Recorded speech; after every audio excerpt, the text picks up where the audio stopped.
es la precisión con que queremos medir.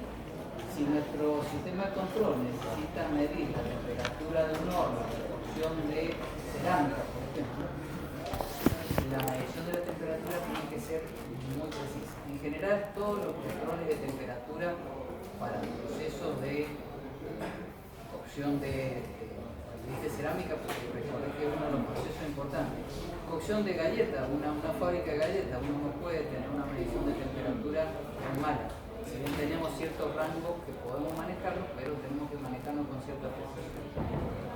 Y después también obviamente depende del instrumento, los tipos que nosotros acabamos de encontrar y del sensor secundario que tengamos. Acuérdense que vamos a ver muchos sensores que son sensores primarios, o sea que están al lado de la variable, al lado del punto de medición, y esos están normalmente asociados a instrumentos de medición que pueden ser locales o pueden ser remotos. Locales, cuando ya vamos a ver algunos instrumentos que son locales, como era el manómetro, ¿se acuerdan en las tuberías? Bueno, también podemos tener instrumentos que son medidores de temperatura, que lo tenemos en una línea de presión, una línea de agua, una línea de aceite, que son indicadores que posiblemente su precisión no es la mejor, pero le dan a un operador la idea de la temperatura con un cierto grado de precisión, que puede estar entre 0,2 y 0,5%, y es bastante buena para un operador que está haciendo una inspección local de la planta. Ya cuando son indicaciones remotas, necesitamos que tengan una mayor precisión. Y ni que hablar si son mediciones que la utilizamos dentro de un proceso de control de temperatura. Bueno, nosotros vamos a ver distintos tipos de medición de temperatura en función de algunos principios físicos. Una por variación en el volumen de los sólidos y los líquidos, otro por una fuerza electromotriz que se crea en la unión de dos metales distintos, otro por variación de la resistencia un poquito, otro por la variación de la resistencia de un semiconductor, y otro por la intensidad de la radiación total emitida por un vuelo.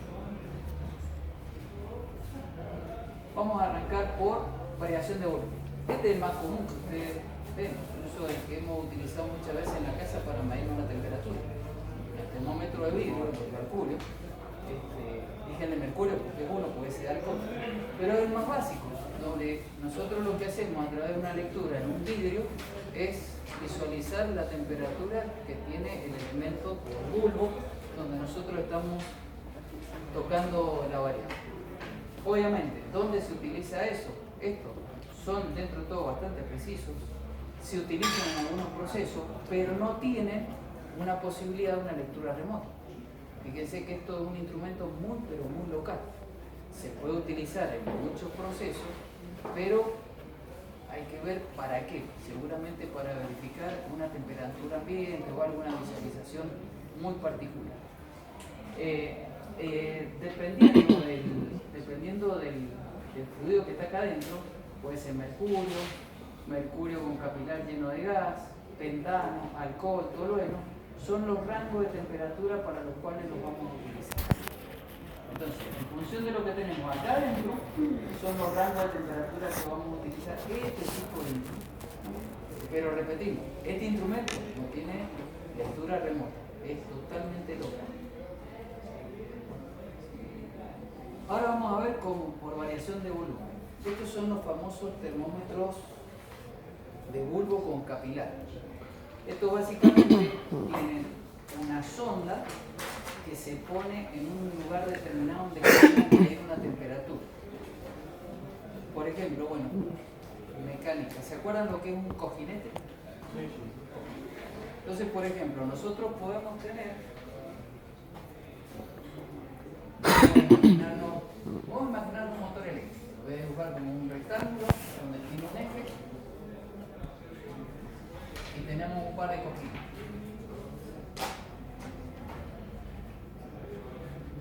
Entonces, ¿qué pasa? Nosotros queremos tener una lectura de la temperatura que tiene el cojinete. Entonces, ¿qué se le hace? Al cojinete se le hace una perforación en un determinado lugar y se inserta directamente esto. Esto se puede insertar dentro de un metal o puede estar dentro de una cuba de aceite, por ejemplo, una máquina que tiene una cuba de aceite, o el auto.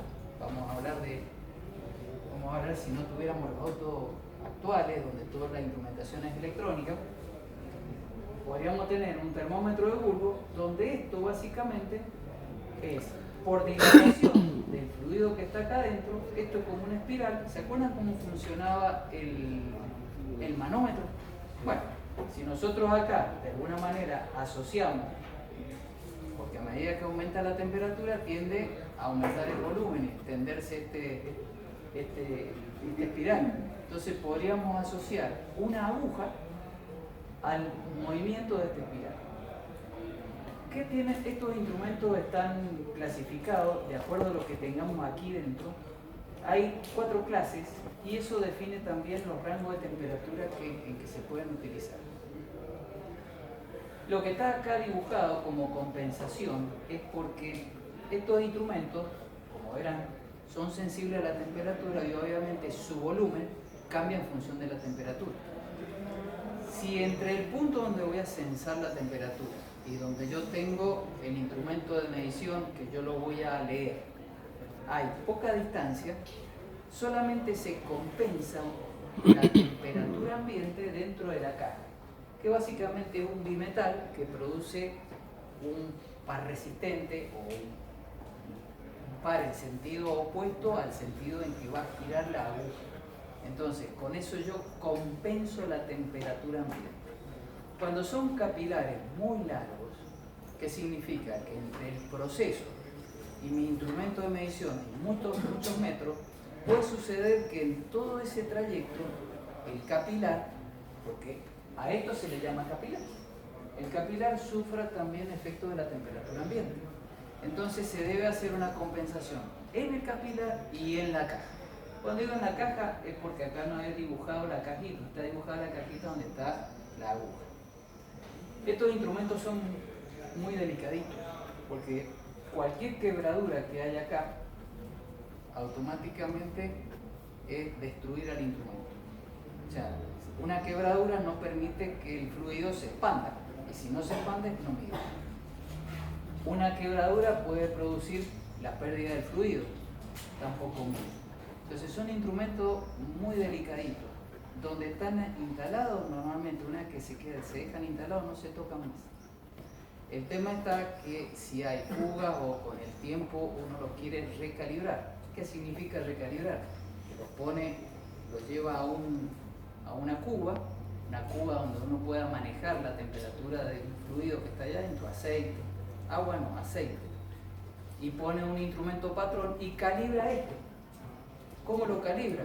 Y bueno, se ve que si la escala está dentro de los valores de tolerancia, y uno simplemente hace un nuevo valor de ajuste de la precisión que tiene el instrumento. No lo podemos, o sea, si hay una fuga, tenemos que mandarlo al que fabrique este tipo de instrumento y rellenarlo, sellarlo y recalibrar. Entonces fíjense, los clase 1 son de líquidos y pueden trabajar de menos 85 a 315 grados. Y podemos llegar hasta los que tienen mercurio adentro, que van a trabajar hasta 650 grados.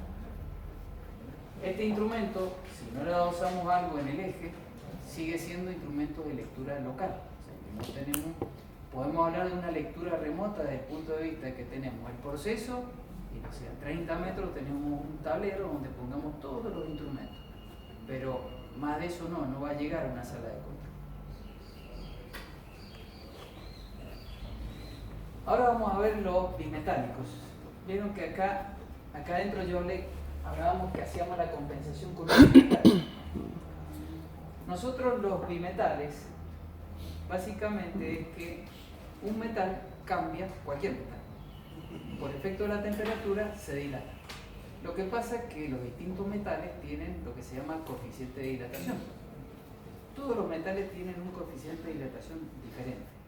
Entonces, si uno logra, de alguna manera, juntar dos metales y afectarlos por la misma temperatura, como tienen coeficiente de dilatación diferente, tenderían a doblarse, o en el caso de hacer una espiral con un bimetal, o O sea, un bimetal significa que son dos metales unidos rígidamente entre ellos, pegados.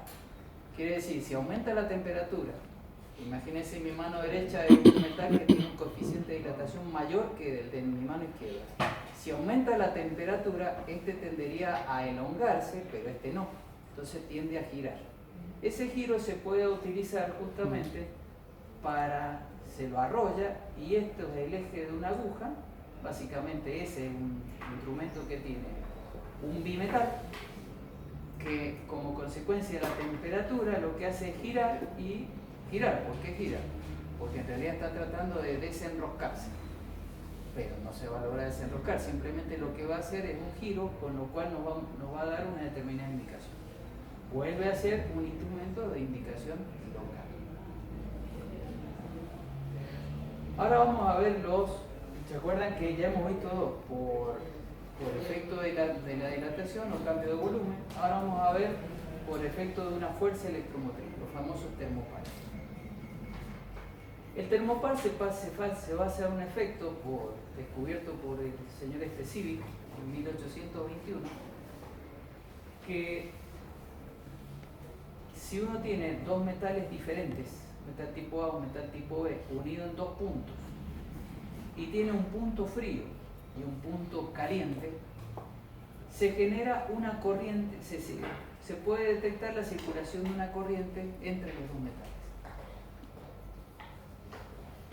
Ese mismo efecto también lo descubrió don Peltier, que el efecto Peltier básicamente es que si nosotros unimos dos metales de características diferentes y tenemos un punto caliente, en la otra punta aparece una fuerza electromotriz como consecuencia de la temperatura que hay en la punta caliente. Finalmente, el efecto Thomson, todo esto sustenta lo mismo, la teoría de los termopares. El efecto Thomson es que si a lo largo de un conductor homogéneo se crea un gradiente de temperatura, aparece una fuerza electromotriz entre sus extremos. Si vemos el efecto Civic, el efecto Peltier y el efecto Thomson, todos en definitiva son lo mismo. O sea, son lo mismo. Dicho por distintos científicos, es que nosotros a través de una diferencia de temperatura entre dos puntos en dos metales, podemos conseguir una circulación de corriente o una fuerza electromotriz. Si nosotros esa fuerza electromotriz la podemos medir, de alguna manera vamos a tener una medición que es directamente proporcional a la temperatura del punto caliente. Acá nosotros específicamente lo que hace es que tenemos un punto frío y un punto caliente, donde vamos a tener una fuerza E1, E2, E3, E4 como consecuencia del efecto Peltier y del efecto Thomson. Entonces, esto es un circuito eléctrico. Entonces, la corriente es la sumatoria de la fuerza electromotriz dividido la resistencia del circuito. El tema está que si nosotros mantenemos fijo el punto T2, decimos 0 grados porque es un punto de referencia, o sea, la temperatura de referencia. Variando T1, la corriente que circula de alguna manera representa T1. Pero acá hay una variable que no es buena, que es la resistencia, que es algo que no conocemos. Entonces, como la corriente depende de la resistencia del circuito, esta magnitud no se utiliza, o sea, no medimos corriente para medir la temperatura. Lo que vamos a medir es la fuerza electromotriz. Entonces, ¿qué hacemos? Esto queda abierto, y se tomará como magnitud representativa de la temperatura la fuerza electromotriz desarrollada que depende solo de los metales que forman el par y de la temperatura del agua. Entonces, los termopares básicamente es la unión de dos metales en una punta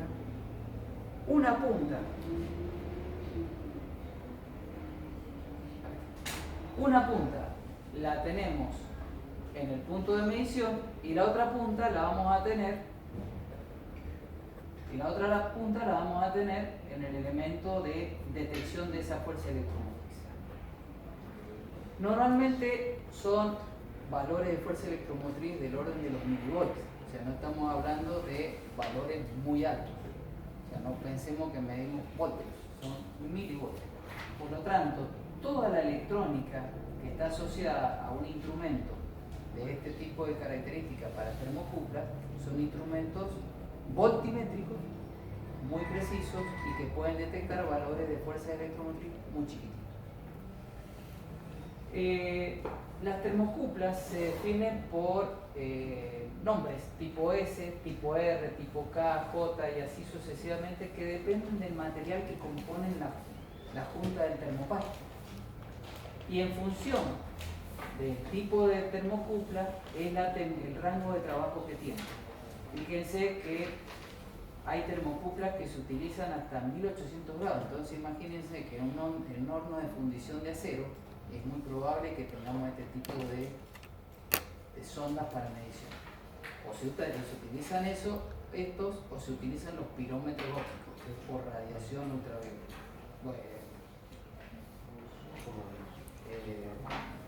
Bueno, infrarrojo. Cada tipo de termocupla, en función de las características, esta S, R, K, J, tiene una curva de la temperatura en función de la tensión en milivolts en función de la temperatura. Entonces, no tiene una característica muy lineal en todo su rango de medición, pero normalmente uno cuando elige una termocupla para medir un determinado proceso, busca la zona donde sea lo más lineal posible. Porque obviamente, así como lo hemos visto en otro proceso, todas las funciones de control tratamos de que tanto la variable medida como nuestra acción de control sea lo más lineal posible. Porque, caso contrario, que no sea muy lineal, tenemos que hacer lo que se llama linealización de la entrada o linealización de la salida. ¿Se acuerdan cuando vimos válvulas un par de semanas atrás? Que las válvulas tampoco tienen una respuesta lineal, que son las isoporcentuales. Entonces, si nosotros queremos hacer una función lineal, tenemos que linealizar la salida, o en este caso linealizar la entrada.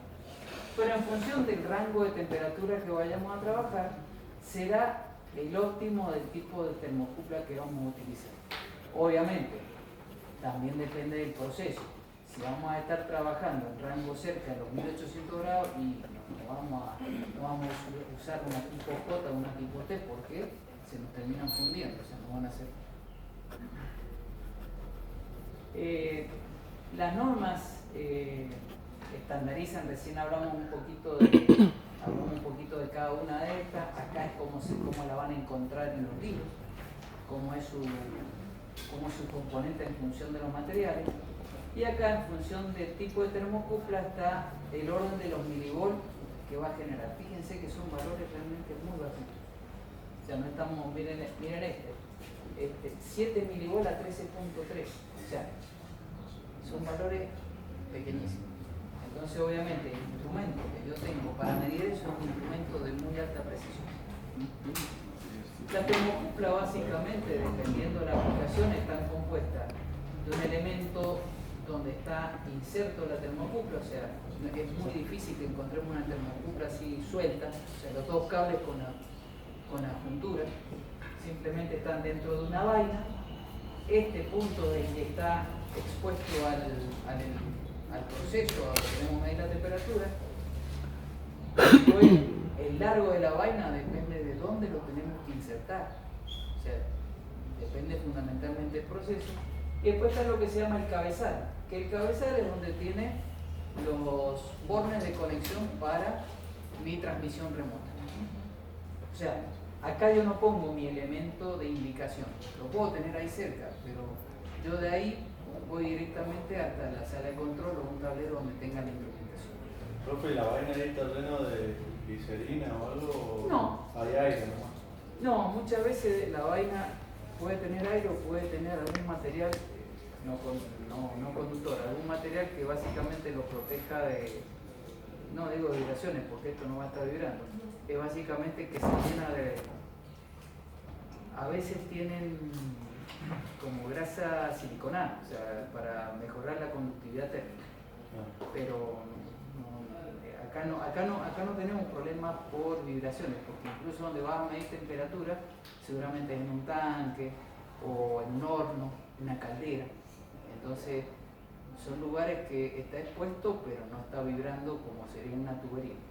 Y en una tubería lo que se hace es, si quisieras medir la temperatura de un fluido en una tubería, imagínense que esta es la tubería.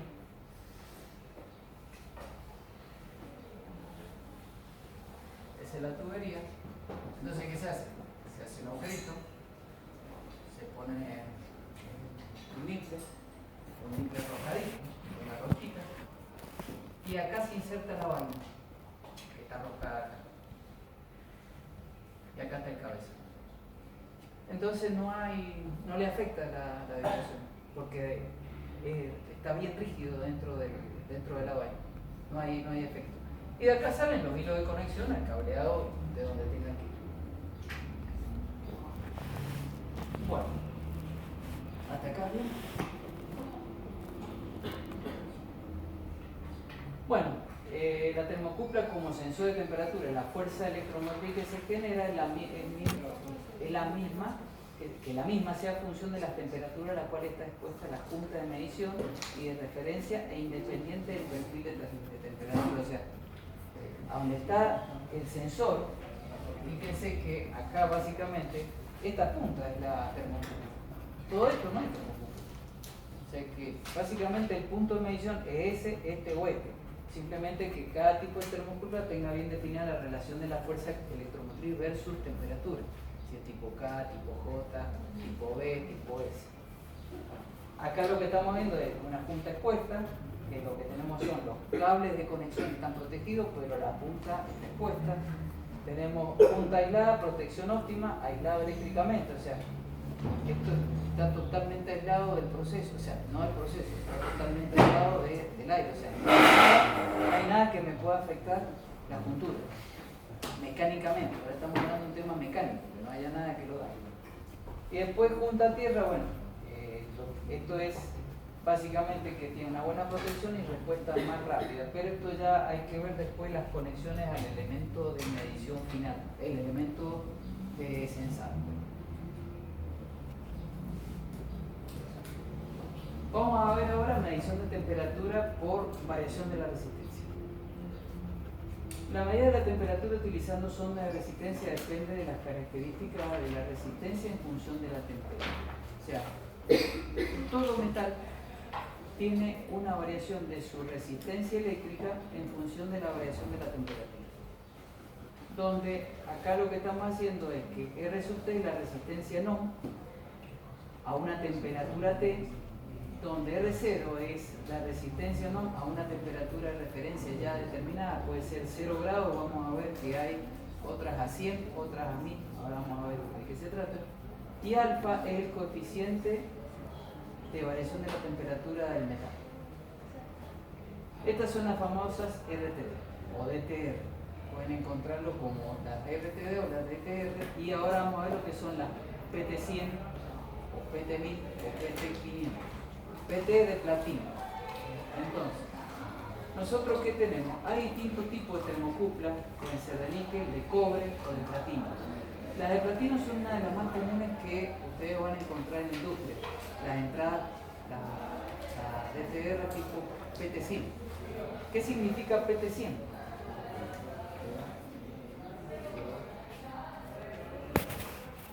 PT100 es que de platino, aquí es el valor de 100 ohms a 0.